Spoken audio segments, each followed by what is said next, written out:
Welcome to another Keelhauled podcast. I'm your host, CaptainLogun, and we've got a lot of Sea of Thieves news to cover today, so tie yourselves to the mast and hold fast. Ahoy there, pirates. I hope you had yourselves a good week and a good weekend. I know I did. This week, I brought on all of the gold hoarders from the Keelhauled podcast Patreon to make sure that they get their voices heard and sharing some stories, some thoughts about the latest month and how things are going with them in Sea of Thieves. With that, let's get to it. But first, let's talk about who those Patreons are, because without them, this show would have a lot harder of a time existing. So, starting from the top, Chateau Neuf, Lumpy SRQ, Regis Stella, Rust Belt Kid, TN Professor, Toddmeister, El Jefe Esteban, Big Bad Pad, Mina Ferry, CJ Superpack, Davram TV, Frank P, Cosmic Johnson, and Kazia the Rogue. Thank you all so much for your contributions to the podcast. It means a lot. It helps a lot.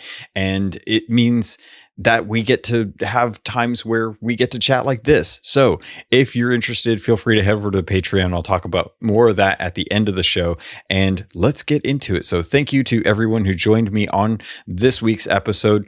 It was really fun to have everyone jump in and get a chance to talk to them personally. We started off a little bit later than I was thinking, but I forgot to hit record on the opening intro. And the way this episode is going to be structured is I had everyone kind of pop into the chat in Discord while we were talking if they had an idea or they had a thought. So if you hear me reference that, that's probably what's going on. So to get started, let's talk about what's going on with Sea of Thieves and the fishing event with the fishing voyages. With that, let's get into it. Thanks.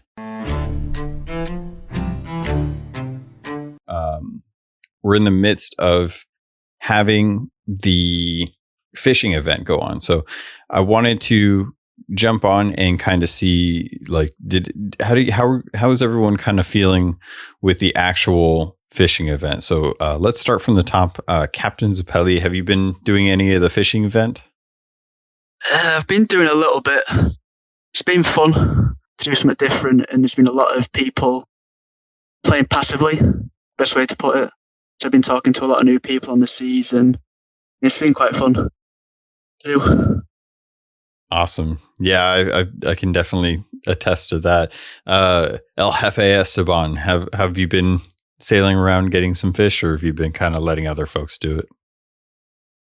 Well, being that in the afternoons when I get off work and I end up hanging out with Patty and Mina, and Patty absolutely refused to fish, then somebody had to do it. So I have been doing some fishing, and then actually I've kind of done it twice because then my evening crew with Tennessee and Rusty, and to get them up to point. So I've done lots of fishing. I've probably done more fishing than I ever have. And I will say that I like the fact that it's actually a little bit of a variety compared to like that last one they did, which was just splash tails.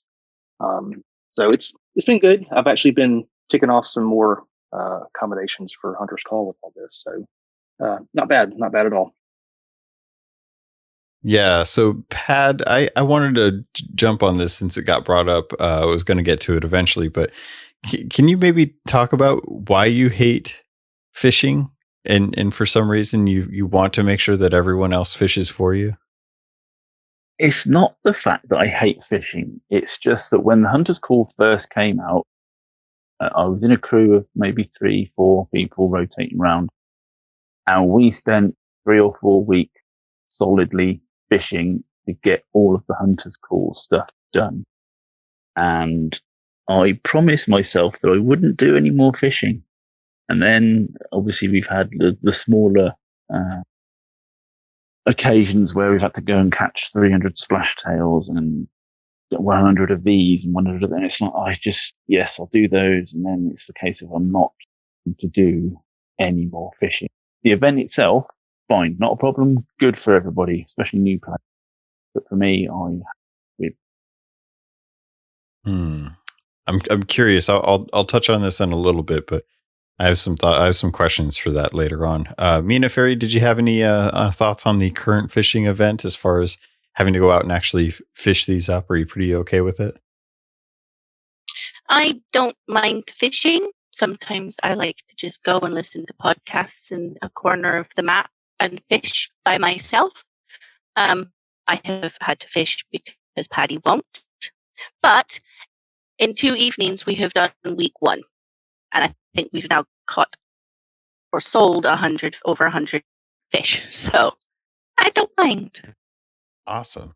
How about you, Regis? Have you been doing any of the fishing event? Unfortunately, no. But fishing was like a highly demanded thing, since anything's better than bananas, I guess. But I haven't done any fishing, so I can't say anything about it. So sorry. No, that's fine. That's one of the fun things about these events is that, not everyone needs to actually do them to work on their renown. Professor, have you been jumping into the fishing pool and throwing out the flies and getting them? Yes, I've been fishing. Rare blew the whistle, and like Pavlov's dog, came running.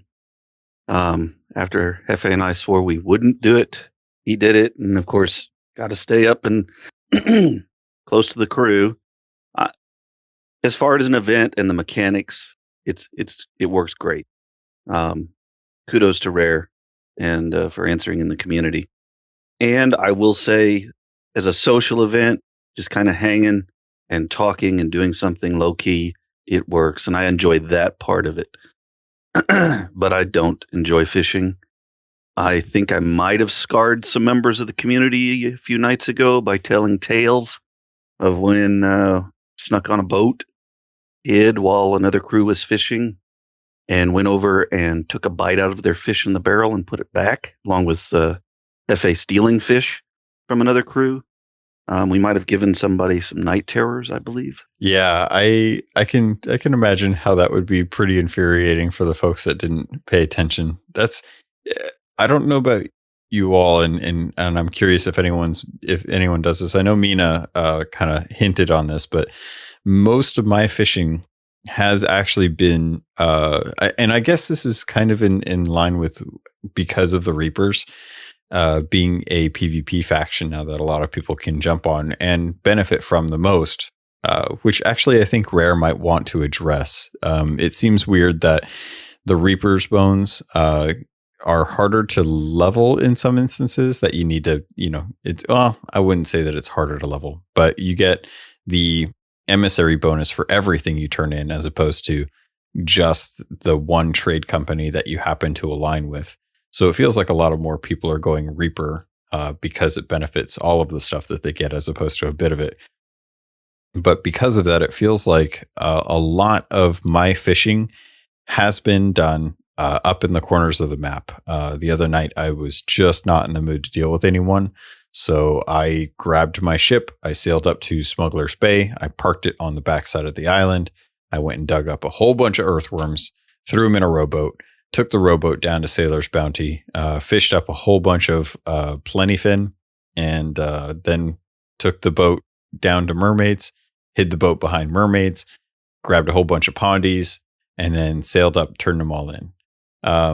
Has anyone of you guys had actually been kind of out in the open fishing, just kind of playing the game naturally and just grabbing fish while you're at, or are you specifically taking time during your sessions to actually set out and actually kind of keep to yourself the way Mina had kind of mentioned? And Mina, let me start with you, and since I know this is something that you did, and anyone else can jump in chat to let me know if you have a similar experience. Well, the fishing by myself was mostly at the beginning of Hunter's Call when I was trying to level it up, or during that Ruby Splashtail event when we had to do that.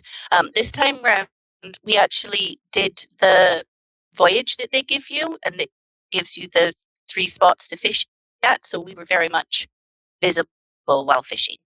Gotcha. Yeah, that definitely makes a big difference, whether or not on if you're going to be in the same area. TN, did you want to jump in and kind of share some of your thoughts? We focused on the event early, and that's one of the things I liked about it is it doesn't totally consume your sailing, mainly so that we could get back to evil pirating. If we haven't established that already, I like evil pirating. So even if Hefe's fishing off the boat, I might take a swim to another boat to sink them Navy SEAL style. Just kind of find a way to be able to sneak on, kill it, slit everyone's throat, take their treasure, throw it in a rowboat, and take the rowboat off, kind of thing. Yeah, we've gotten a tag of the murder boat, Hefe and Rust and I. So we're owning the title. Good. That's the only way to do it. Did anyone else have a story about kind of how they've been playing their session before I jump into the actual voyage itself? Because that's something that I was very interested to kind of learn about as we got in, and kind of surprised. So if anyone has a thought, feel free to jump in before we move on. So I wanted to bring up the voyage, because this is the first time that the actual Hunter's Call has gotten a voyage. It's really interesting to me because this feels like something that is going to extend beyond just this event. And I think it was really interesting that Rare chose an event as opposed to an actual update to kind of introduce this new voyage type.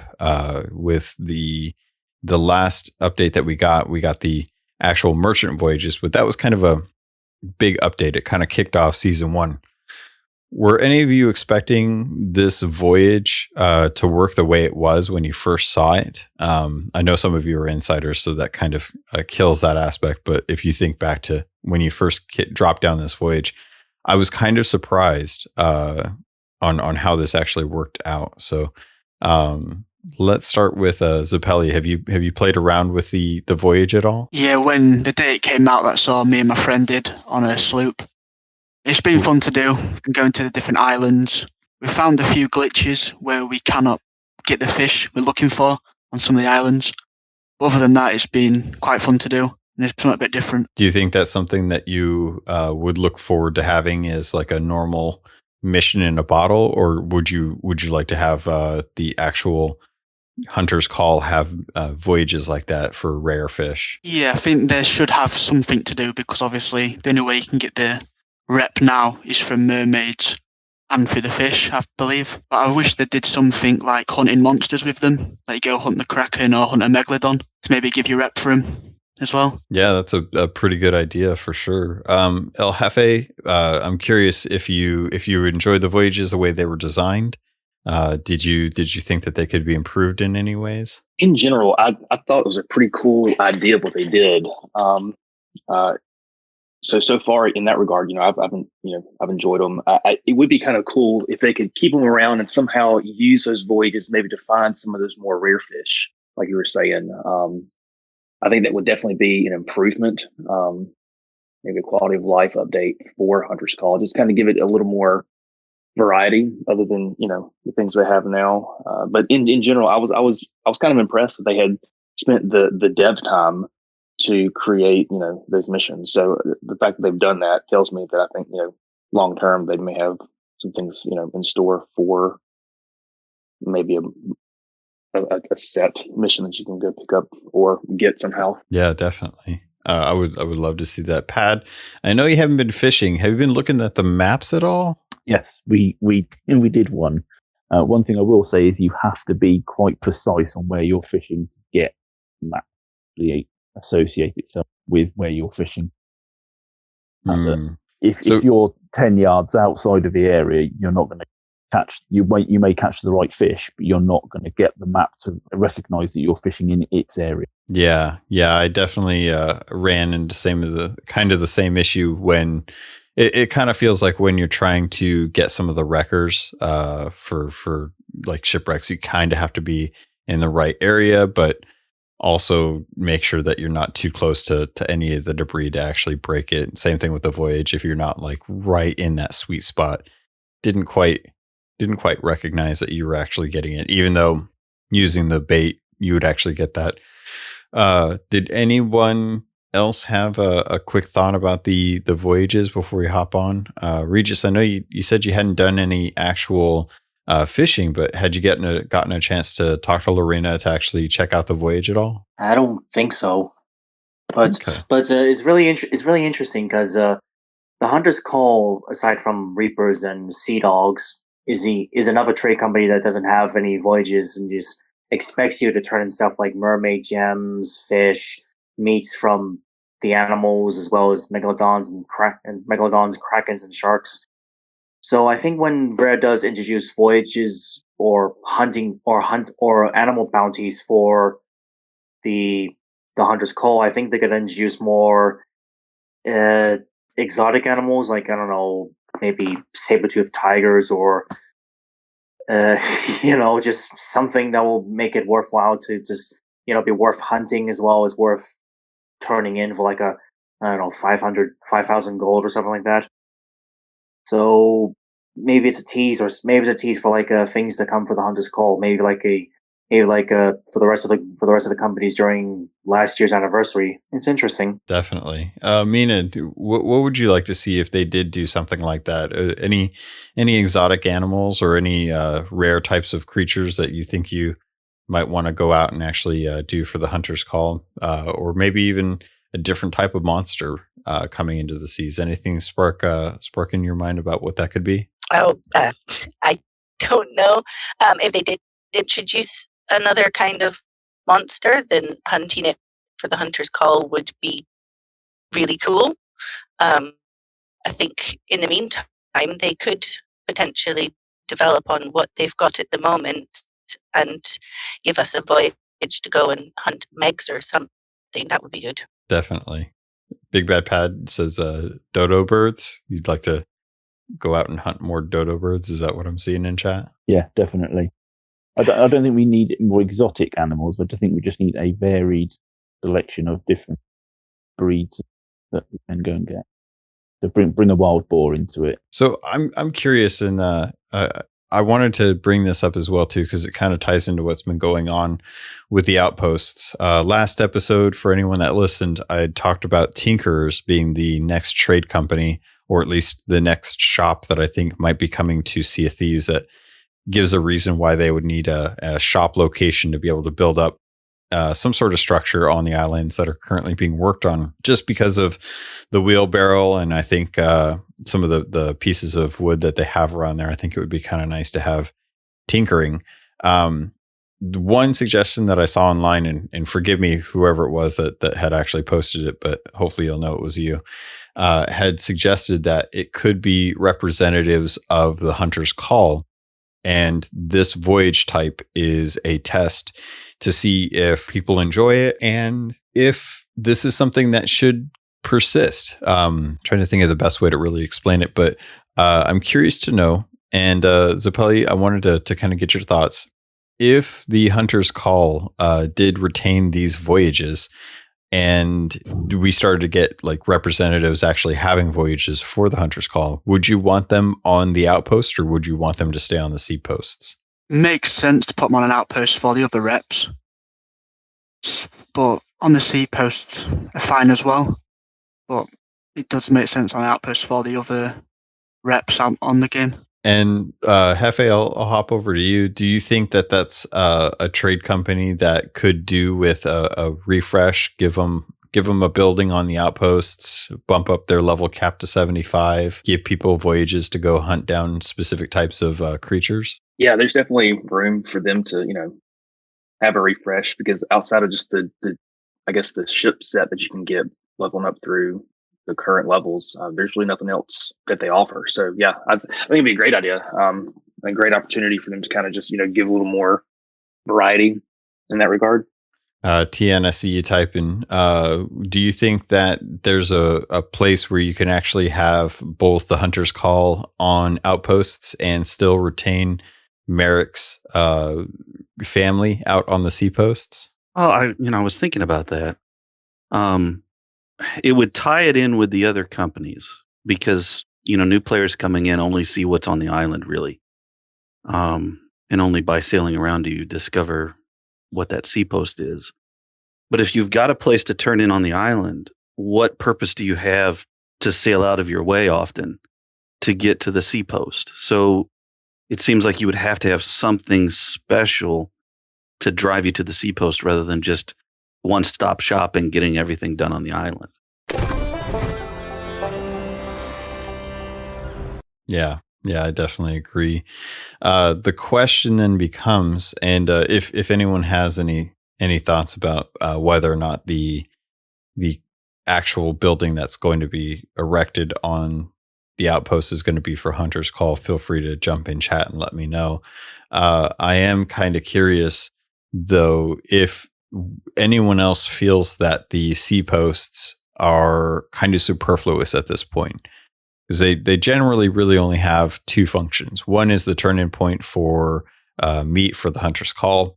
The other one is as a turn-in location for cargo crates. I can only think of a couple instances that I've been doing the cargo crates where I've actually had to take them to C posts. Most of the time, I find myself actually having to take them to people on the islands. So for me, it seems like an easy thing to shift the people from the C posts out to the actual islands and give people reasons to head out to different islands for those cargo crates. But I'm curious to kind of find out, Regis, how do you feel as far as the outposts and if the shop could be actually for the Hunter's Call, or should they keep it to the C posts? Ooh, I'm not really sure, because I mean that the Hunter's Call, because they're hunters and because Merrick isn't exactly a mentally stable kind of guy, because well, he did survive a megalodon at the cost of both his legs. Maybe him and his family isn't what we call civilized, even among us pirates. So I'm not sure if the building coming to the outpost is something to do with Hunter's Call, even though one of those NPCs from the Hunter's Call says they're gonna bring the Hunter's Call to the outposts. Because Rare is known for just throwing red herrings, like making you believe one thing when it's actually another thing entirely. So, I mean, it could be a red herring for all I know, but again, I have to wait on both the live version and the tweets and the insider to wait and see. Okay. Hefe, I had seen you type in a bit. I was curious if you wanted to jump in. That having something on the outpost, some kind of representative for the Hunter's Call, maybe like if they create like a shop where there'd be like cosmetics that you could get, or maybe even picking up Voyages, even if it's throwing down, maybe creating an emissary for them, have that maybe on the outpost. But I still like the idea of having to physically go turn in the stuff to the C post, just because again, it just kind of gives a little more variety instead of just how everything else works mechanically, working back at the C post. But I'd be fine if they put something on the outpost with the Hunter's Call. It's not necessarily necessary, I don't think. I mean, the C post work. I mean, there's enough of them around that you're not typically very far from one. So either way, I definitely think they could build up something or in some form or fashion, on the outpost. But I'm kind of indifferent in that regard, I guess. Yeah, I can definitely understand the reasoning behind all of that. I think the big thing that I'm just kind of wondering right now is if we're going to get some sort of interesting changes to the Hunter's Call. It's one of the older trade companies that was introduced post launch, and there hasn't really been much of a change to them. Once we got fishing in, once we got the C posts and Merrick's family, that was kind of it. I guess unless there's something that anyone else wanted to jump on, I kind of wanted to bring up the next topic, since Hefe kind of talked about cosmetics. Zappelli, what can you bring in? I think with the Hunter's Call being on the outpost, you could have maybe a start voyage there, and they'll say go to the outpost on the sea, and they can tell you what to do next. So if they do like Megalodon hunting, so I've always wanted that in the game, or the Kraken hunting, they can say, they saw the Megalodon chase a ship in this direction. Then you'll go over there, you'll find a shipwreck.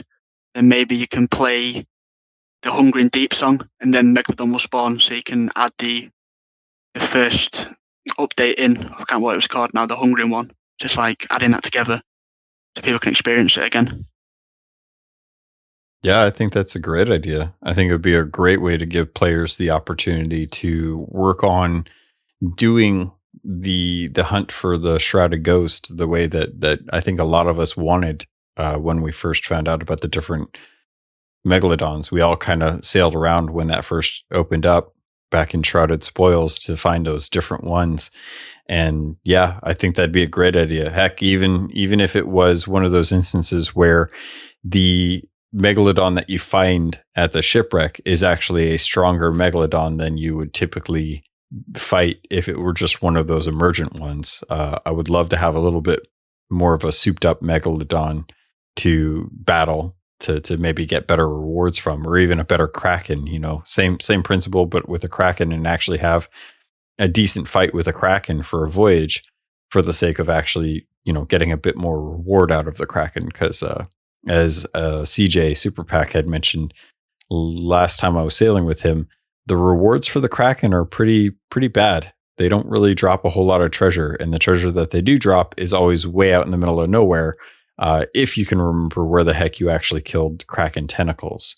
So I would love to see a way to purposefully summon those events, if it was built into the code somehow that it could operate outside of the actual world events. Because I know that can get frustrating for folks, when you get PvE'd to death out on the ocean when all you're trying to do is just go sink ships, and you can't do anything because you just keep getting attacked by random monsters.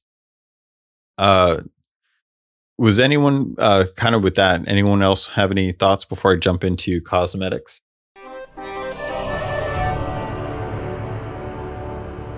Ahoy there, pirates. I hope you're having a good time with the community episode this week. If you want to learn more about Sea of Thieves or just in pirates in general, always a great way to educate yourself through audiobooks. I listen to audiobooks on the regular. You're listening to this, so I already know you like listening to audio stuff. So head over to audiobooks.com, sign up for their free trial, use the link in the show notes, and you'll get 3 free audiobooks for free. I already said free, but 2 of them can be VIPs, which is different from free because they're better because they're VIP.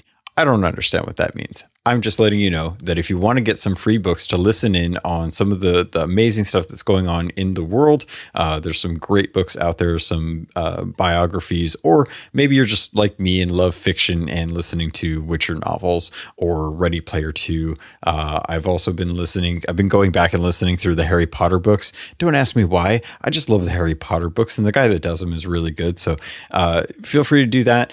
I really feel like I need to listen to Dune. I don't know why, but with that movie coming up, I just feel like I need to listen to Dune, because that's kind of on the bucket list. I've never read that book, and that's probably a really bad thing to admit on an ad read for audiobooks. But at least with audiobooks.com, I know I can at least get it and listen to it and correct this wrong in my life. So head over to audiobooks.com. The link is in the show notes. Get your 3 free books now.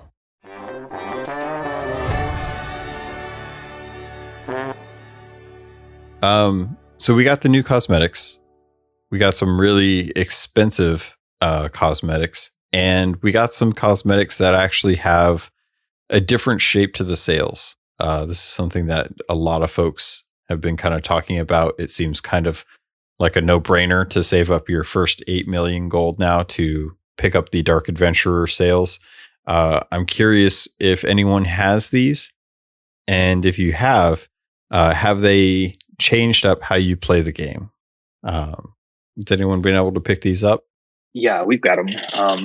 And it is nice, the fact that you can be on a ship and be able to have the sails all the way down and actually be able to see somewhat, compared to where you used to be able to see, nothing at all. If you had sails so stupid, you had to either go down the stairs or have somebody kind of, call out, where things are or whatever. So in that regard, it has been nice. I mean, it's not perfect. Like, you can't see, fully, but you can definitely see better than you used to be able to. So in that regard, it is 100% worth the 8 million gold to drop on those. Awesome. And Tien, you'd wanted to jump in. You said something. Hefe mentioned it in passing. The crew divided up the set somewhat. Of course, he had the most gold to dump down. So I picked up the flag, and the figurehead, and he got the rest of it. But it reminded us of the old days, when we were still all scrapping for gold, and you couldn't afford any whole set, even if it was not as expensive as these. And so you'd kind of have to crew up and say, well, I have the sales, and you get the haul, and we've kind of enjoyed that feeling again. How's everyone felt as far as the cost of these? Is anyone else pirate poor like I am at this point? I think I've got maybe 250,000 gold, which, if we're talking gold in general, it's a lot. But Regis, how are you feeling about the costs? Way too expensive for those who are, gold shy or just have not as much gold as, say, Pace, who has like clearly over 100 million. But it's there for those who have like again, Pace, who has like serious amounts of gold that just has plenty of gold to spare, and just I haven't gotten any of them myself, but I'm just mainly because I'm just waiting for when they release the clothing, and I'm gonna leave it on that. Okay, Hefe, you had a retort to that? Yeah, in general, I'd love the fact that they have these astronomically exorbitant costs attached to them, because it gives you something to work towards. Even though I don't know, I think I had 34 million gold at this update, and then I went down to pretty much zero. And at that point, I still didn't get everything of the set. Like I'm still, like Tennessee said, I'm missing the figurehead and the flag, and I've not purchased all of the equipment that came out in the update before. So there's tens of millions of things, gold for me to go spend. That it just gives me something to work towards. Kind of a long term, kind of just chip away a little along as we go. So in that regard, I love it, because, prior to that, I had everything that, there was to have. And it's, so it was just hoarding gold away for a rainy day. And that rainy day has come. And in that regard, I love it. Zabelli, have you picked up any of the new really expensive cosmetics? Have you been enjoying those at all? Yeah, I've picked up the sniper, and that's about it. But it gives us end game players something to work for, because before there was nothing. But now it's just something to spend our gold on if you've got a lot stacked up.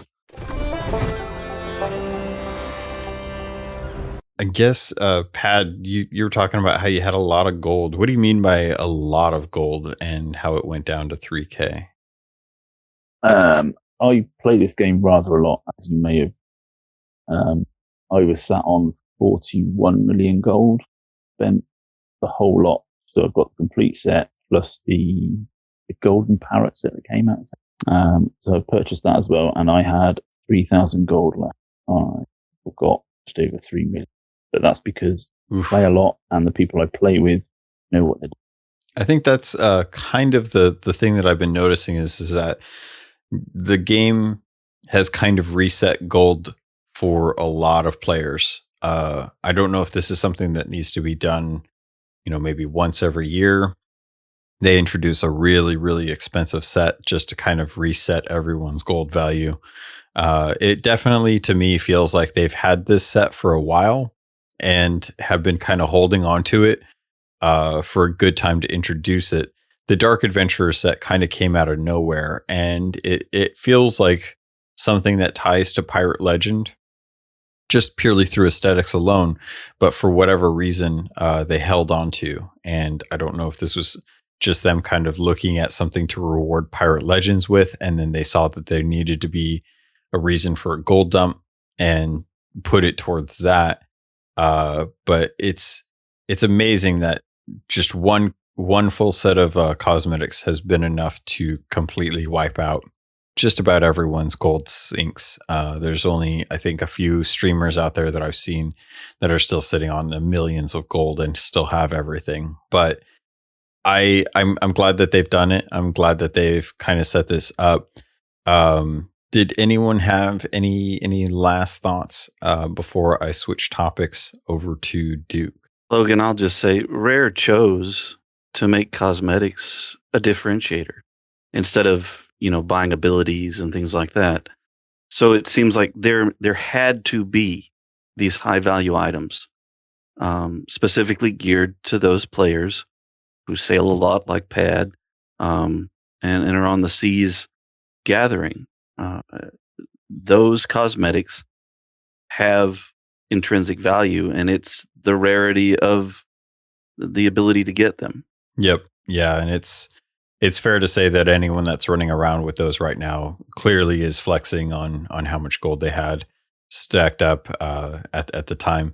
A lot of folks always try and get as much gold as they can for the most part. This is definitely really kind of shown that you can still have this game years and years after launch and find a way to still make gold an intrinsic part of playing the game. It's not just about going out and sinking people or just about going out and doing voyages or tall tales.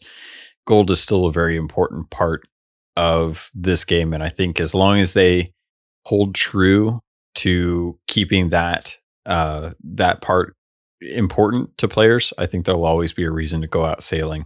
The only thing that I think they need to work on right now is maybe to find a better use for doubloons, because at the moment I still have just shy of 10,000, and that's not focusing on doubloons really all that much. But it definitely would feel better if I had a way to convert it, like on a Golden Glory weekend, or just maybe something to actually spend on in any of the actual shops at this point, even if it is some of the more expensive stuff. If they just gave us the 1,000 doubloon cost sink for cosmetics. Yeah, Pad, you're mentioning this. Would you want to see a doubloon sink in the game at this point? Yeah, I definitely would like to see a doubloon sink. Most of my crew are sitting on the 20,000 doubloons at the moment, and I know Professor and doing the same. That if there's another set out there that's going to cost doubloons rather than gold, I'd be up for that. Start from scratch again. Definitely. Anyone else have any quick thoughts as we close up this topic and jump into another topic? I'll just say it gave us back the sweat factor in holding treasure. I know just pride-wise, we don't like to sink and lose treasure. So there was always that. But we'd gotten to a point where it was like, okay, we lost tonight's treasure, no big deal. You roll the dice, you play the Sea of Thieves, and sometimes you win and sometimes you lose. But this whole need to get this cosmetic, I need to hang on to my gold. I need to be very careful about how we act. We can't just sail into any situation without knowing what it might bring. And so that's been good. It gave that edge back into the game again. We've enjoyed it. Zappelli, what did you think of the idea of having a doubloon sink? Yeah, it'd be a good idea because now the cosmetics aren't the best there. So it should be something you can spend it on, even if it's like a rowboat or some supplies. It'd be good. So that's an interesting point that you bring up. I'm curious if anyone thinks that if you spent doubloons, would you guys want to save doubloons for purchasing like a storage crate every session? I would do anything to get a storage crate. Anything. I would sell my first 10,000 gold earned, my kingdom, for a storage crate.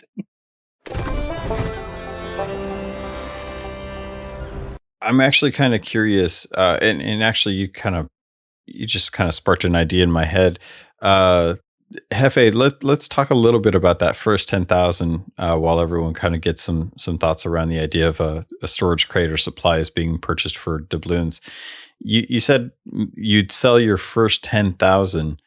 Do you think that there's a place where we could actually have debt in Sea of Thieves where you could go and purchase cosmetics or supplies or things that could be for your ship to the point where you actually have to owe people treasure?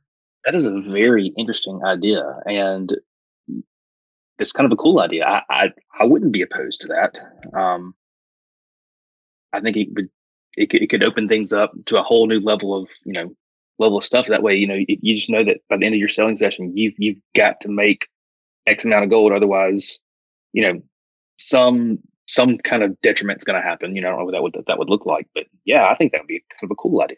Something new, something interesting. I'm curious because the reason why I bring up the idea of debt in Sea of Thieves is because we've never had that, and the pure aspect of a death tax was something that was quickly shot down by the community due to misinformation.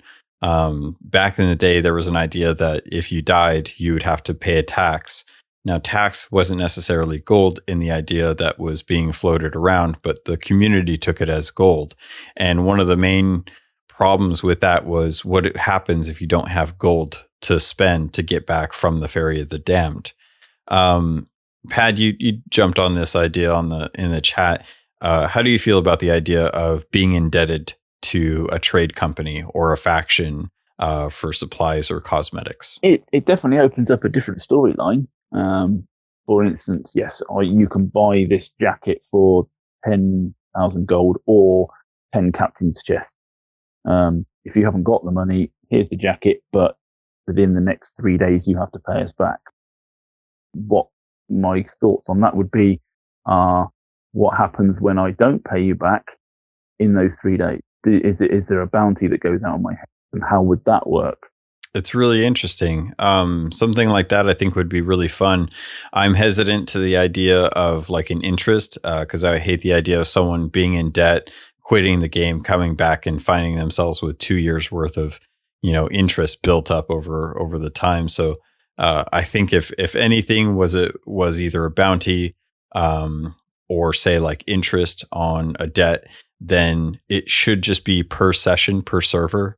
And anything like as far as a bounty going up on your head, I think that there's one of those instances where because we're in a per session issue, you have to be real careful about people just being able to jump servers and not have that bounty persist, not have that debt persist. So I'm kind of curious, Zappelli, you talked about having a bounty on your head. Could you kind of expound upon what you would want out of a system like that? It would be, say, if you bought supplies. I know if you bought cosmetics, you couldn't afford it, but if you bought supplies at the start, you don't pay them off in a certain amount of time, you play in the game, then maybe some NPC ship will come and look for you, or in the tavern there'll be a wanted poster of your head, and then other players or an NPC will come and hunt you down. That'd be really interesting. I would love to see kind of, and I hate to make this reference, but I feel like this is kind of one of the best ways. When you die, you generally die and you turn into a puff of ash. If there is a way that you could have a bounty on someone else and maybe even tie this into the Reapers could be the ones grabbing the bounties for those that are indebted to the trade companies. If you could have a way that when you killed them, and you held out the voyage, like after they're dead, the ash would then act as like a signature on the actual voyage and kind of appear as if it was like a magical revealing signature, kind of make it kind of cool, nifty little green signature that appears after you kill that person. And their gamer tag shows up. Well, maybe not their gamer tag, but their name or what have you appears on the voyage. And then you take that voyage to the Reaper's bounty.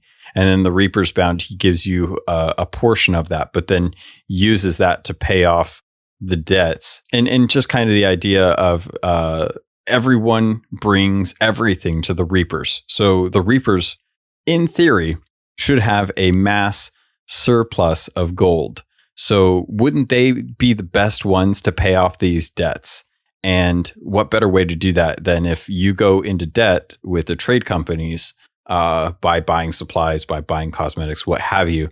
And if that bounty lasts too long in the session, you then can someone can pick up a bounty on your head, kill you, have your blood signed on the contract as TN Professor jumped on, and have the Reaper's bones pay off that debt to the actual thing. Mina, jump in with some thoughts. I haven't heard from you in a bit.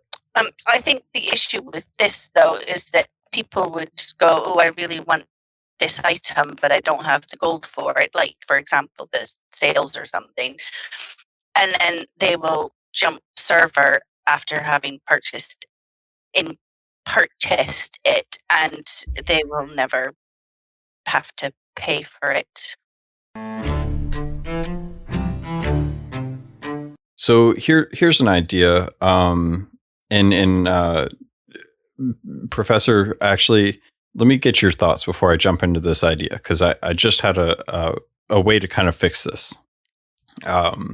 So, Professor, let me hear some thoughts from you as far as the debt being signed in blood. I want your Okay. feelings on this, because it seems like you got some good ideas.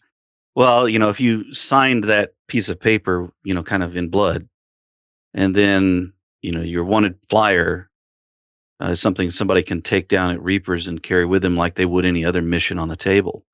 And then once they've taken you down, that flyer absorbs your spirit, and then you turn that into the Reaper. Kind of seems like a cool mechanic. Doesn't solve Mina's issue, but just mechanic-wise and story-wise, it would help kind of explain, some of those reaching hands that are, chained down below the deck of our friend in the spirit world there. Yeah, I could definitely see that. So here was my idea, and I'll see if you guys like this. With Sea of Thieves, we rarely ever run into an instance where people are losing. This game is pretty easy to win at, and I'm not speaking specifically to PvP, but just in general. You don't lose reputation. You don't if you gain it. What if the bounty system was tied to with being indebted to companies, and with the actual debt?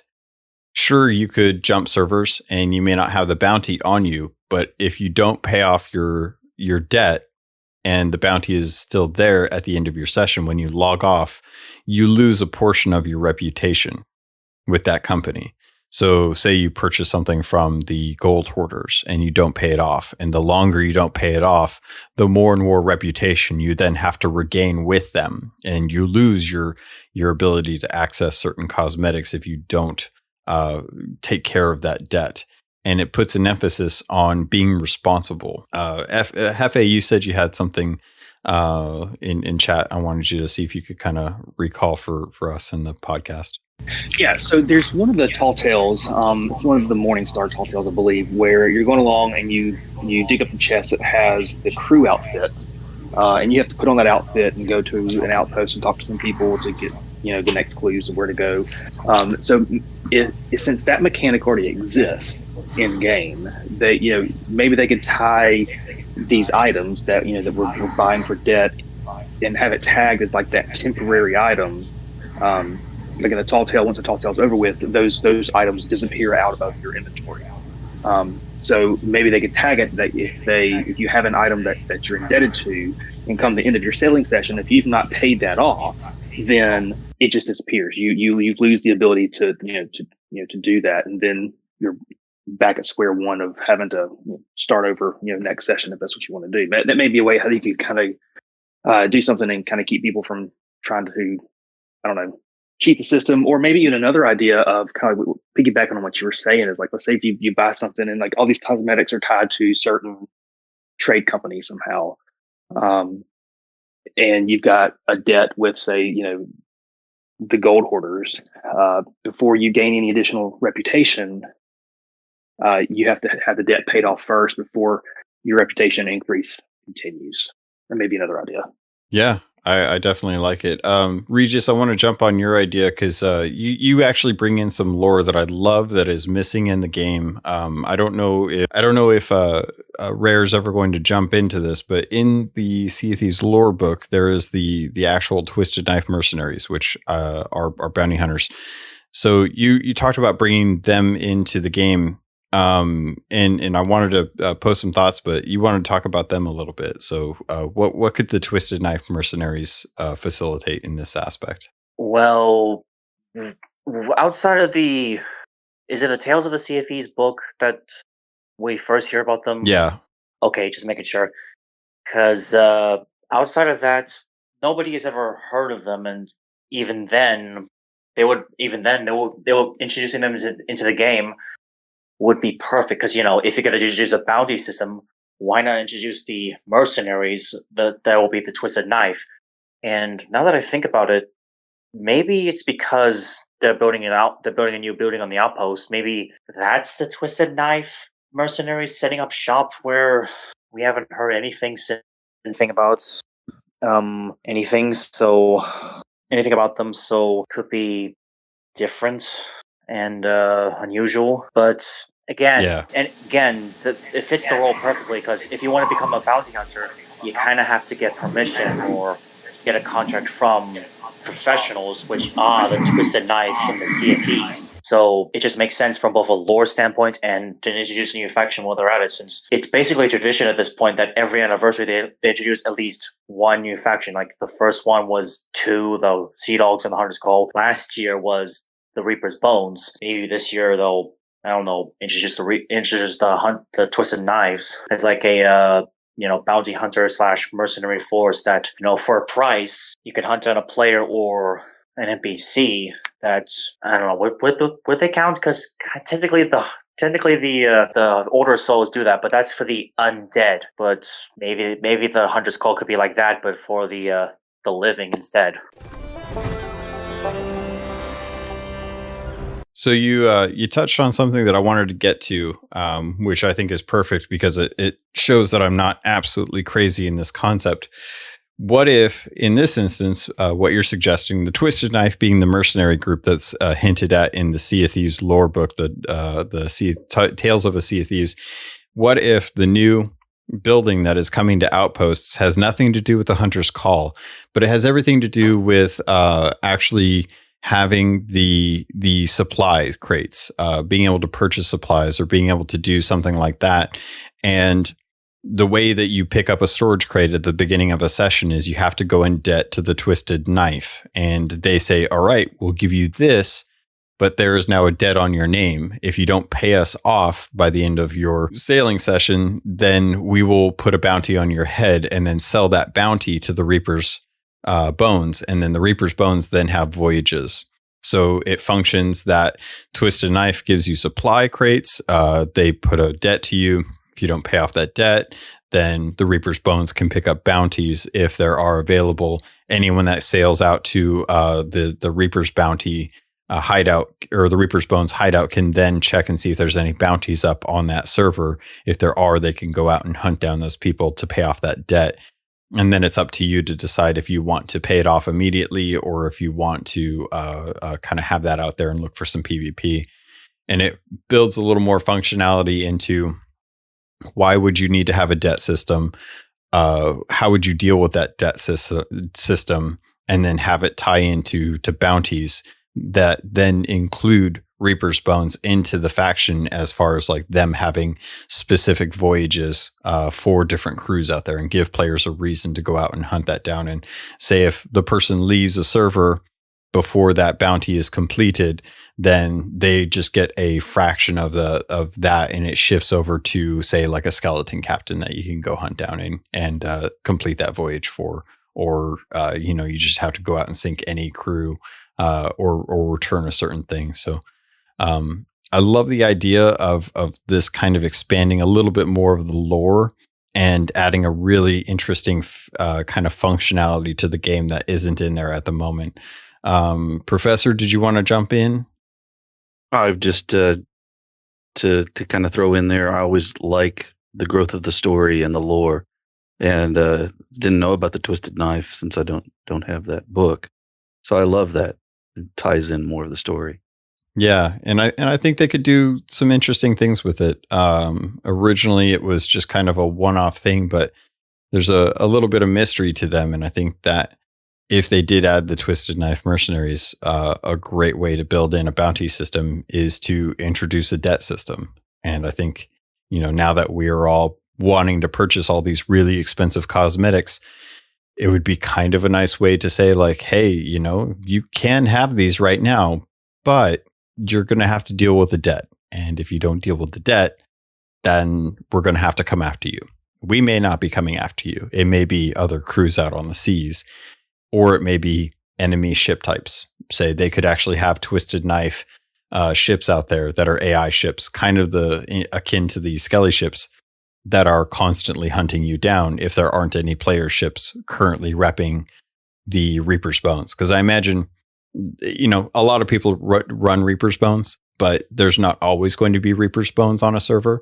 And if you do take a debt, then there should be a way that someone is coming after you if you don't pay that debt on time. And I think that a good way to have that is maybe introduce PvE ship types that are AI that could start coming after you if no one else is willing to take up the call for the actual Reaper's Bones. Did anyone want to add to this or have any final thoughts before we shift topics? Because we're running a little bit long, but there is one topic I wanted to jump onto as we kind of dive a little bit more into lore.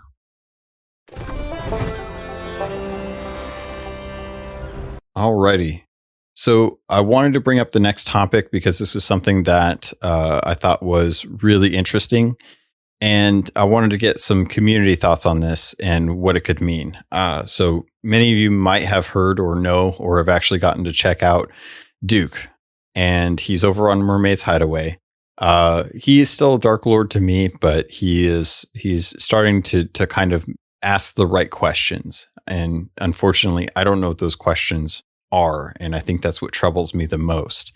So I wanted to ask all of you, have you gone out to check Mermaid's Hideaway and to talk to Duke yet? Zappelli, have you gotten a chance to check that out yet? I haven't gone personally, but I've seen the YouTubers all going over there. And it would be interesting to have some mermaid lore in the game. We don't really have a lot right now. Awesome. Hefe, have you gotten to go check it out yet, or you've been busy killing people? No, yeah, we went and checked it out. I think it's interesting, and just the way the dialogue that he gives you. It's I'm curious. What is he searching for? What's coming? Obviously, something's going to come out of this. Otherwise, I wouldn't be doing it. But I'm in the aspect of lore and stuff and story. I love that kind of stuff. So it's been a drought for, I guess, almost a year now, since the last time we've got any kind of real story out of the game. So I'm very much looking forward to seeing what comes out of it. But he talks about he's searching for legends. He doesn't want to be taken for a fool again. He thinks something big's coming.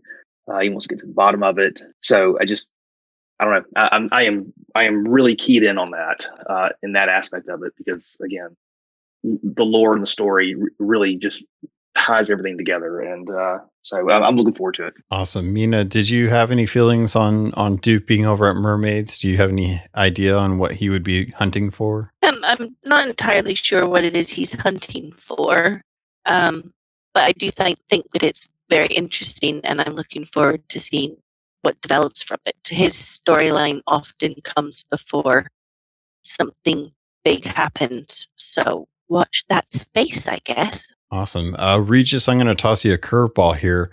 Why do you think it's Duke that is still the one that is kind of taking the story further? Well, if you think back to when The Hungering Deep first came out, Duke was there, and he actually points you to where Merrick was when both Duke and Merrick was first introduced in the Hunter's Call. Duke was the one that pointed you, like, oh, there's somebody on the island of Sharkbait Cove.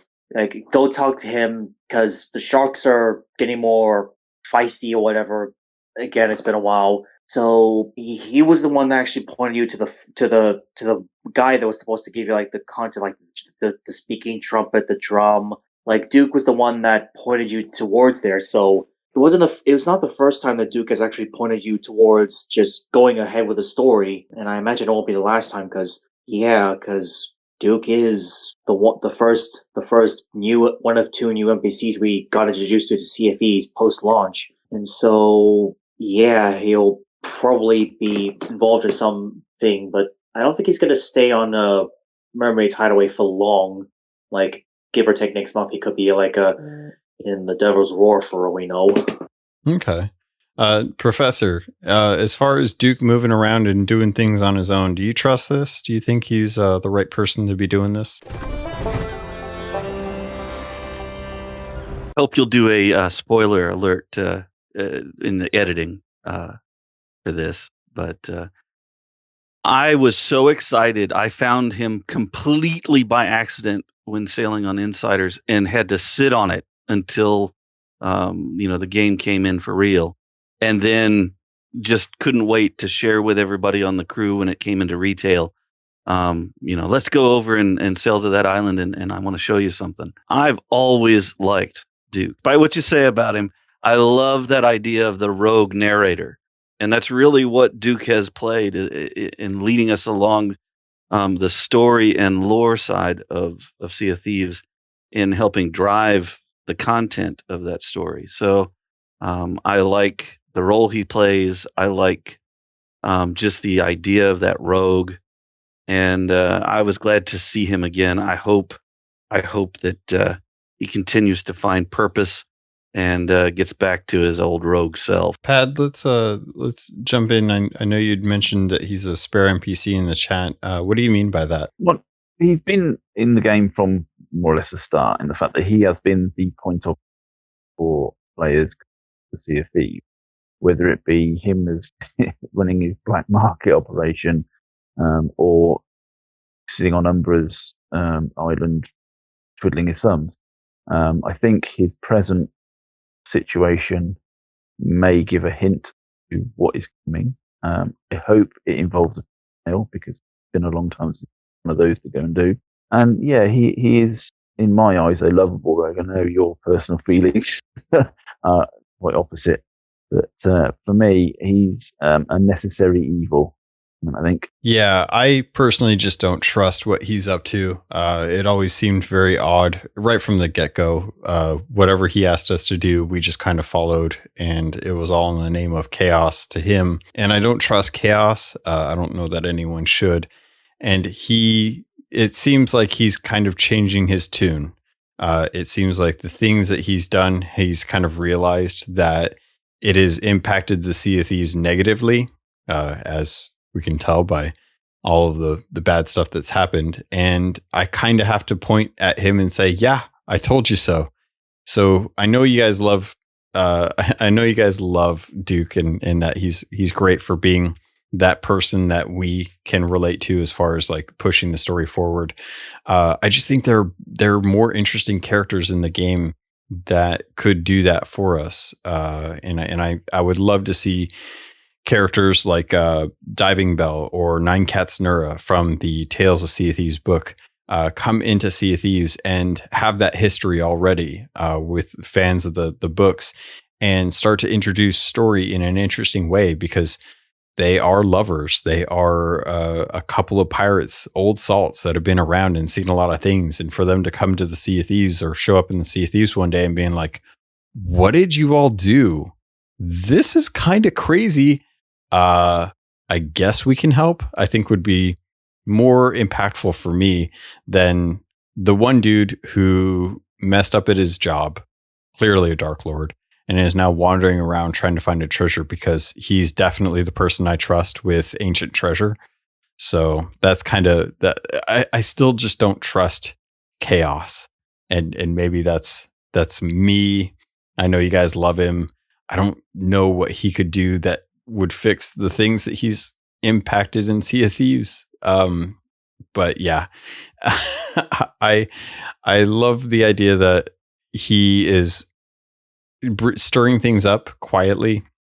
Kind of harkens back to the Wanda and the Warsmith days with Salty the pirate parrot, and I needed that in the game. I hope that it comes to a head the way that it did with the Warsmith and the actual ships. Did anyone have any kind of closing thoughts about Duke? Any theories about why he's searching for this treasure? I think it would be cool. I know in the books talks about like the evil mermaids, or like, there's that other faction of them that aren't just nice little people to help you get back to your ship. In the books, one of the characters found a pair of earrings, and those earrings is what allowed them to communicate with the mer people. So I think it's interesting to me that he's kind of down in that little cavey area, down close to where the big kind of ancient looking mermaid statue is on Mermaid's Hideaway. I don't know. It may just be a coincidence that's where he's at, but I think it would be cool. It could be cool if they're going to be using this to introduce the whole mermaids as a bad guy kind of idea. Could definitely see that. Yeah. Actually, here's a question for those that are familiar with the lore. In the books, it talked about how, and you mentioned this, Hefe, where Mercia and Ramses had found the pair of earrings. I think even Nine Cats Nur and Diving Bell had found them. I think that was in the books. I think the actual Tall Tale journals is where we found out that Mercia had a pair of earrings as well. That statue that bring up at Mermaid's Hideaway is an interesting one because right above that is where that hole is, where there's a ladder that if you head down the ladder and you'll see a nice little kind of dock or kind of wood plank system for people to stand on. It seems to me that that is a really kind of nice hidden away point where what is the purpose of that? You know, there's not really a whole lot of reasoning to why there's a hole in the ground in the middle of this island called Mermaid's Hideaway, where you climb down a ladder and sit on this dock. You can't really fish there, but there's a mermaid statue. Do you think that that is actually a meet point for the merfolk and the Pirates of Sea of Thieves? Do you think that that was a place where if you say wanted to talk to the merfolk, that would be where you would go to actually talk with them? Hefe? I think so, because like in the book, they talked about that they had these meeting places, and so I think that very well could be an in-game spot, for that, to where the pirates would had those earrings that allowed them to communicate, could go and have a spot to do so. Awesome, Mina. You mentioned in chat, hole is natural, platform is not. Do you think that just happened to be a natural hole for them? Do you think that they built the statue after they found that place, and that just happened to become like an anchor point for their meetings? Possibly. The hole definitely looks like it's some sort of natural anomaly on that island. It's full of crevices and stuff. Obviously, some people at some point in the past have then used that hole because of its seclusion as a way of possibly contacting the mermaids. I don't know, but it definitely looks like they were like, oh, this is a good spot to do this thing, whatever it was. Yeah, and I think that it's natural to assume just based on that area. I don't know why that didn't ever occur to me at first. I feel like that should have been one of those things that kind of put up the red flag and was like, hey, by the way, this is probably a meeting area for merfolk if you didn't think about it already. Did anyone else have any thoughts about this? Do you like the idea of that being a meeting place? Do you think that we need to get to the point where we're finally getting in contact with the merfolk in general? Well, Mike Chapman did say that I think someday we're going to encounter the merfolk, and like what one of you guys said, that there's two types of merfolk. There's good ones that help us get back on our ships, and then there's bad ones, which we are yet to encounter, but we have seen glimpses of, thanks to the Tales of the Sea of Thieves book. So maybe talking to them, maybe going under the water to meet their king and see the conflict between the good and the bad merfolk would be interesting, because Mike Chapman said we're going to explore downwards rather than outwards. Yeah, and that's an interesting point too, because I always wonder if he does actually mean merfolk, or does he just mean as far as like the Ferry of the Damned or the Sea of the Damned, or maybe just Tall Tales going deeper into the actual crust of the actual Earth. Tien, let me get your thoughts real quick, because I know that you jumped in same time as Regis had jumped in. How do you feel about this? Sure. I have been waiting since the Mermaid Statues to get more story about the mermaids. There's several storylines that are kind of been waiting to be told. And I think this is one of the oldest storylines because the statues were really early on. And I felt like they kind of teased us and then just kind of walked away. And I felt a little let down. I thought it would go somewhere sooner than this. So I'm hoping that this does mean we'll get more of the mermaid story, and also why they're such skint broke and don't show up when I need them, and then show up right next to boats when I'm trying to sneak on them still. I want to get to the bottom of that. Good questions to ask them, I'm sure. Definitely worth finding the earrings just to try and talk to them and be like, hey, how come you're sending the novices to help us out? We're the experienced merfolk. Zappelli, you wanted to talk about a diving bell. What are you hoping with the diving bell? Well, obviously we have the sunken ships. We could have different sunken ships. just got to go lower to find, and maybe that could be in the tall tale if they do add one with merfolk, so you have to use that to go down, go to their palace or whatever they have in the sea to get to them. So you'd actually want like a full underwater kind of sanctuary for the merfolk that we have to use diving bells to get to. I'm curious with that. How do you feel about if that detracts one ship away from the rest of the world? Like, what would happen to your ship, and what would happen to you if someone came and sank your ship? With that, I have no idea. Somehow the mermaids can maybe take you back to your ship on the island, but I have no idea. That's a good point. Yeah, that's that. I could definitely see that if we're going deep into the water. They definitely have those statues. The one thing that I noticed in Sea of Thieves that has yet to be explained is the functionality of the mermaid statues. I know some stuff about it, but I can't talk about that. I wish I could. I really do. But we have two types. We have the types with the gems, and we have the types with the staves. And the staves are the ones that we see in the tall tales, like Heart of Fire and the Gold Hoarder, Shores of Gold, where they actually return you to your ship. And I'm curious to understand if that type of a functionality could actually be introduced via the statues that are at Mermaid's Hideaway, where one of those statues that's down in that new meeting room that I'm going to say is now a meeting room, if that could be activated so that when you do actually kind of attune to it or touch it, that you can actually have that teleport you to a place that is actually part of the merfolk sanctuary or palace, whatever it could be. And that would be a way to actually get to merfolk to actually speak with them. But you would, and it's kind of nice because it's tucked away down at Mermaid's Hideaway, way out from the rest of the actual Sea of Thieves.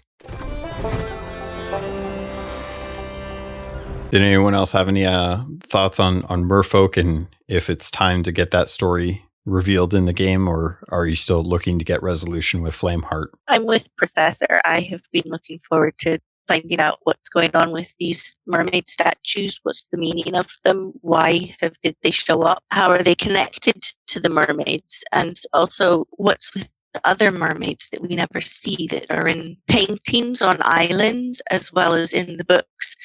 I would very much love to find out more about the merfolk, and I'm sure they've promised us this multiple times over the years, and it would be nice to happen sooner rather than later, but we still have to see. Definitely. Well, unless anyone else has anything to jump in with mermaids, we're clocking in a little over an hour. I wanted to kind of close off the episode with this.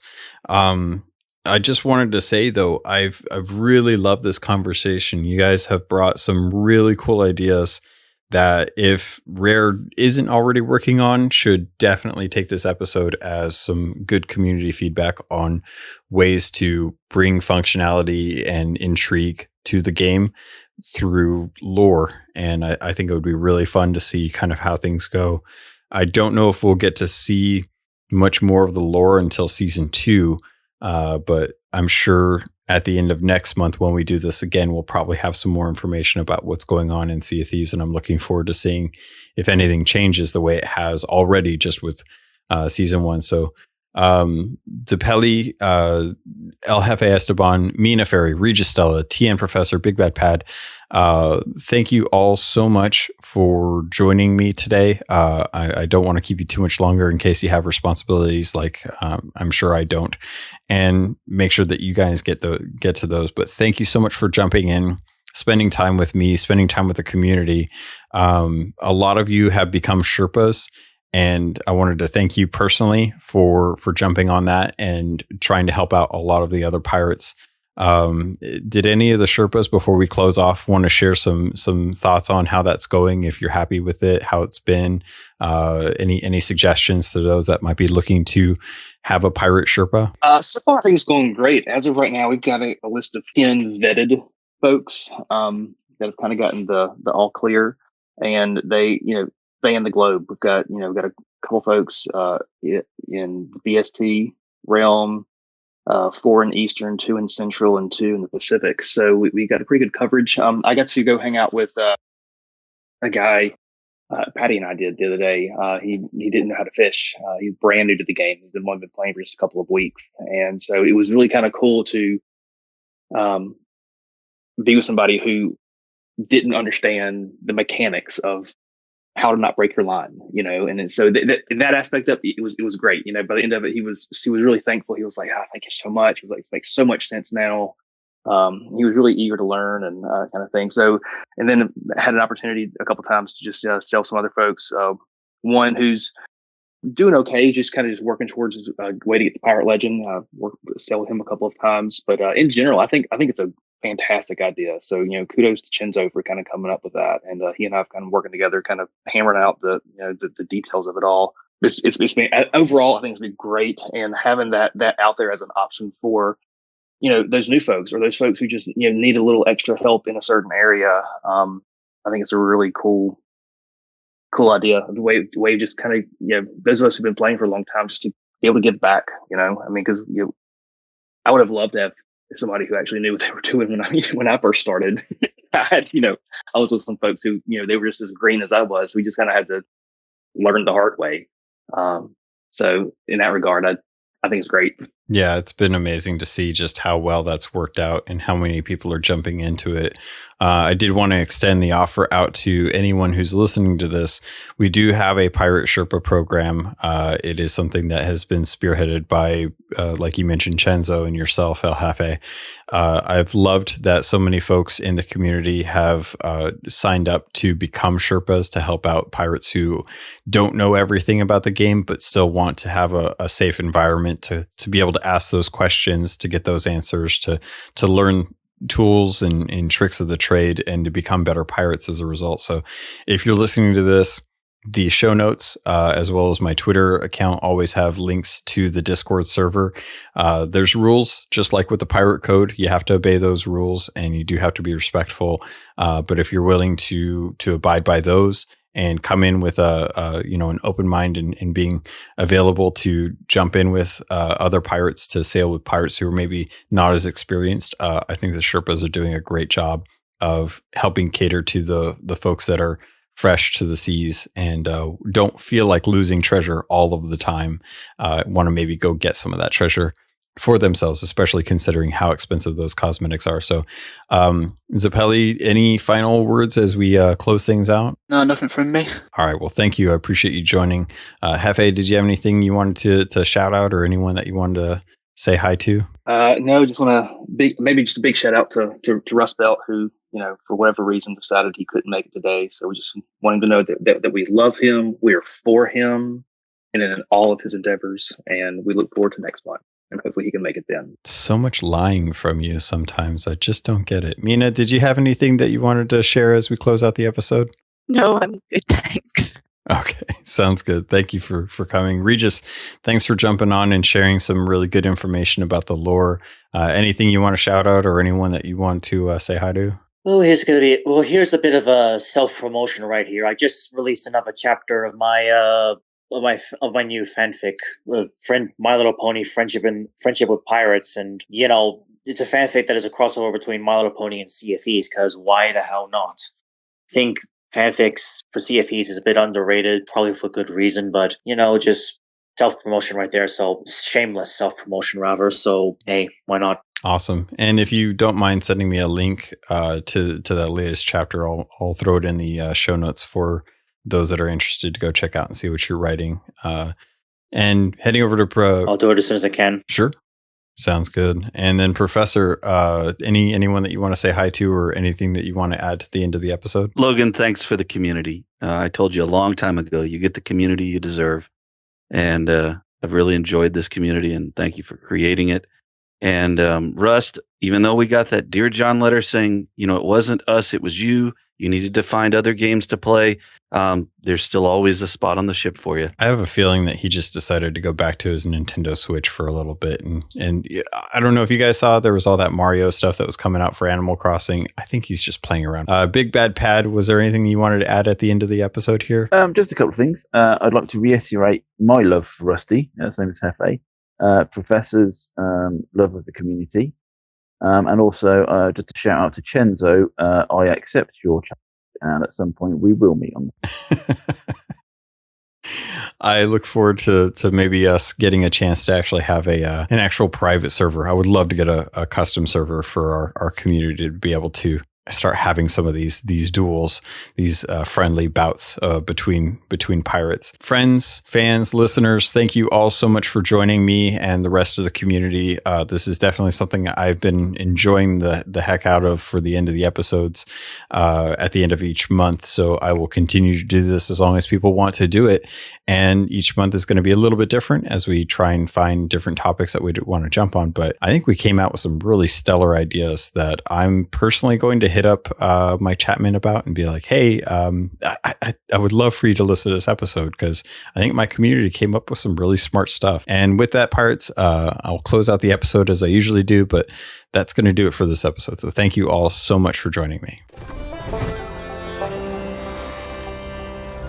All right, pirates, that's going to do it for this episode of Keelhauled. Thank you all to my gold hoarders who have helped subscribe and over at the Patreon to help out with the podcast. It means a lot to me. It really helps me out. And if you want to join in for the next month community episode, we'll be doing this at the end of March, which will be post-anniversary update. If there is an anniversary update, we'll probably find out more as that gets closer. So you can always join over at the show notes for the podcast. There's a link for the Patreon. You can always head into the Keelhauled Discord, ask anyone if you have any questions, and join in. I'd love to get some more voices in there to get some opinions, some thoughts, some theories, some lore tidbits if you want. Other than that, pirates, if you have any questions, concerns, comments, feel free to let me know over at CAPT_LOGUN on Twitter. Feel free to email me at CAPTLOGUN@gmail.com. The show notes have all of the socials as well as any kind of affiliate links or deals, things that are going on with that. And with that, pirates, that's going to do it. So thank you. I love you. And I look forward to sailing with you on the Sea of Thieves.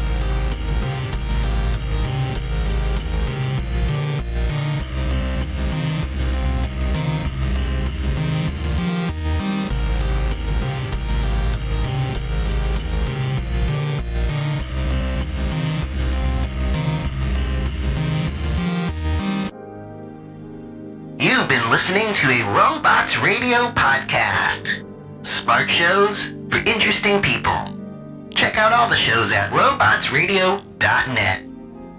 Hey there, my name's Jameson, or Big Cat. And I am Brenna, or Mother Goose. And together, we are the hosts of the DL, Weekly Gaming News. Each week, we bring you the top stories from last week, as well as something you might have missed. Our goal is to start a conversation about what's going on in the world of gaming. And every week, we have a special guest join us in the chat room, where we discuss a different gaming-related topic and learn more about our guests in the 60-second download. And if that isn't enough, we also have Slim Jims. So come and hang out with us every week and join in on the conversation. Good luck and have fun, everybody. And remember, keep your goose loose. Hey, I'm Tom. And I'm Stuart. And we're from the Dungeons & Dragons Lorecast. We talk about all things connected to D&D lore. And we're on the Robots Radio Network. So if you're into Dungeons & Dragons or you're into lore, then come check us out. You can find us on any podcatcher, Apple Podcasts, Spotify, Google Play, wherever you get podcasts. Roll more dice. That's the Dungeons & Dragons Lorecast.